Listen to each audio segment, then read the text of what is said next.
think it's fair to say that in the last couple of years, microtransactions have created a lot of controversy in the gaming community. You had the Call of Duty pay-to-win scandal, you then have games like Battlefield 1 which charge full price for a game, a season pass, and then have random number generation microtransactions in the background, and then you have the main culprit, Star Wars The Last Straw. And ultimately the reason players are so against these is that a lot of them rely on random number generation to give you the content. It's not actually allowing you to earn what you want, you have to earn the chance to get what you want, and that's not what players want. And then on top of it, a lot of these games also will charge 40 quid for a season pass for the content. Rather than just using these microtransactions to fund it, you then have to pay extra for the extra content. So essentially it's turning it into a cash cow, which players are really not happy with. People don't want to keep having to pray to RNGesus to get the cosmetic items they want. Perhaps more companies need to go down the route that Titanfall 2 has. If you want a skin, you can pay money, a fixed price, and you get that skin. It's a similar story for Rainbow Six Siege. It's slightly more complicated because you have to pay for Rainbow Six credits and then use the Rainbow Six credits to buy the skin. But essentially you're paying a set price to get the content you want. You want that cosmetic gear, you can pay and you get it straight away. That is a much more consumer friendly system. And it led me to think, how would I personally design a microtransaction system?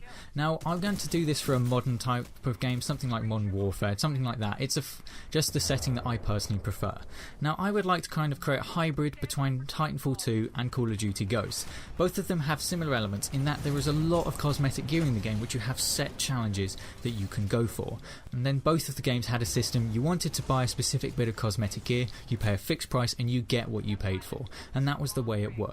Now, one of the main problems a lot of games are having with microtransactions is that some of the games have the content but then hide it behind RNG values, and other games don't have the content and simply make you earn a chance to get the items you want, which just really isn't that fun. What I would like to see is more games go down the route of Titanfall 2 and Call of Duty Ghosts, which is where they have a proper progression system for cosmetic gear. So to cite Call of Duty Ghosts here, when you go into the menus you can look at your squad member and then you can look at all the possible cosmetic gear you can have. You can change their headgear and then their main uniform. This was a really good system because you had each different bit of gear and every bit of gear had a challenge associated with it, and it was very clear you wanted to earn that specific item, you knew exactly what you had to do to go and get it. To me, that is a very good system. It's very clear as to what you have to do, and players can then give their own games meaning by going for whatever gear they want to. Now, the way this progression system could work is by tiering it. So you've got basic headgear where perhaps you've just got your basic soldier head, maybe they've got a beret or just a normal kind of hat on, something that still looks thematic but is a very simple design. Then you've got the next tier, which is where you start getting into more military helmets, that kind of thing, and then you perhaps go one stage further. This is where it's getting not out of hand but perhaps a little bit more themed. Perhaps you could have some vintage kind of stuff like Rainbow Six Siege is doing. So like with Thermite, he's got that Fire Warden's helmet, something like that, where it's not necessarily to the time period but it doesn't seem completely out of place. It's just something slightly more wacky and still within the setting. Now, from then on you start to get into the really cool kind of stuff. You get more like Spec Ops, Elite Task Force kind of helmets. Something like this Clan Wars helmet you had in Call of Duty Ghosts, or perhaps the Viper helmet that was in Frankie on PC's Daisy to Noah episodes. Something that looks really awesome, and those have the most difficult challenges. So the way it would work is you've got the basic gear have basic challenges, and the more advanced the gear is, the harder the challenge will be, so that players who really want to be able to grind out the game, if the gameplay is solid and they just love playing it and they just want to be able to go through everything in the game, they have these challenges which can take them a while to complete, but they get this really awesome bit of cosmetic loot that they get from completing that challenge. And that way there is a proper progression system in the game. You have a lot to go for and you can get a real sense of achievement from what you've done, and you also are able to track how close you are to getting that. You don't have to say, well, I'm that close to getting my next RNG drop and then I have a chance to probably never get it. You'd say, no, I've done that, I'm that much closer to getting this bit of gear and I know what I have to do to get it. That, I think, would make a proper deep progression system which is actually interesting and rewarding for players. Now, On the microtransaction side of it, I would like to yet again borrow from both games of Titanfall 2 and COD Ghosts, where both games you could pay the fixed price for the cosmetic items you want, because obviously not everyone actually is going to have the time to grind out these really difficult challenges. Some of them you might just find that after a couple of years they're almost impossible to complete, because players have moved on so far with the game that there aren't anyone making the mistakes for you to be able to capitalise and get that challenge completed. So some players might just want to buy it because they think it looks cool.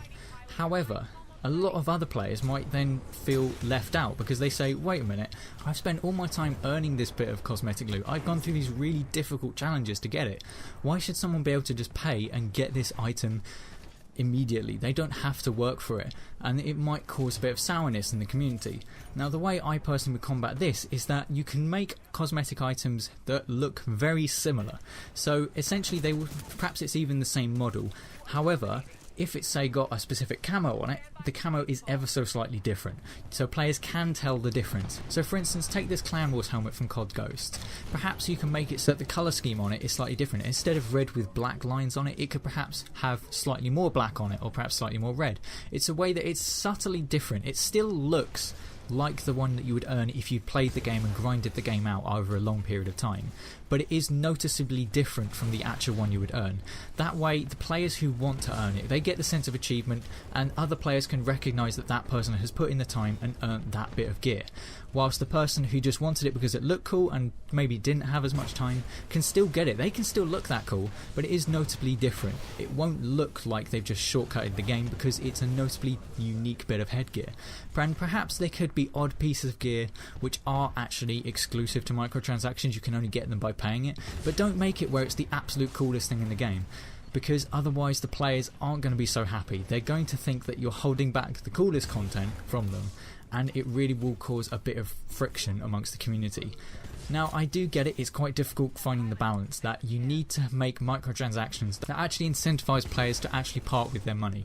You don't want to just create these really terrible looking things because no one's actually going to want to pay for them. But at the same time, if you add in these really cool bits of cosmetic gear that players can't actually access without paying for it, they're also going to be unhappy, which is why I think this system would perhaps work better than current systems that have been used in games. Because this way, players who want to earn it have the deep and meaningful progression system. They can keep playing this game for years without feeling the need to spend money on microtransactions.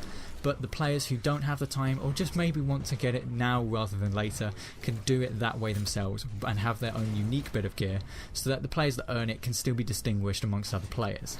Because ultimately when a game is good and it has more content, people are more willing to spend money on it. The Titanfall 2 community may not be the biggest community out there, but the players are willing to support the game because it's actually been made properly. There is a lot to do in the game, there's a lot of things to earn, and the game has just been completely overlooked by a lot of players. But the system works, but no one's noticing it. And it's a real shame because this has possibly one of the better microtransaction systems in gaming, but it's been constantly overlooked because the game had such a terrible release window. But overall, I think it's the game that people need to be looking at going forward. It's the one game that has done it right, and I really hope that other companies take note of this because it is, in my opinion, one of the best systems out there. But then, along with the system I came up with, it's something that needs to be developed over time. We can't necessarily do a one solution fits all scenario. This will be a system that needs to develop over time as games change, because games are constantly changing. 10 years ago when we were playing Modern Warfare 2 and games like that, this was not even thought of. None of us really thought that people would be paying small amounts of money to buy cosmetic gear in games, but now that's become a massive thing, generating millions in revenue. So we need to be able to adapt it, and that's why I made this video. It's a discussion. I put forward my ideas, and if anyone has any counter ideas, or if anyone thinks there's small adjustments that would need making to it, do feel free to put it down in the comments. This is all just so we can start hopefully building something. If we as consumers get behind one idea and say, look, this is what we want, and we will support games with this system if they're well made and they have the content that we want in them. If games are actually worth playing, we will be willing to support them and part with small amounts of cash to be able to help fund your development because we enjoy this game. And hopefully if enough people start to support this kind of practice, we might get some proper change in the gaming industry. But I do hope you've enjoyed the video. This has been the Gardener Gamer Tag, and I'll see you on another video.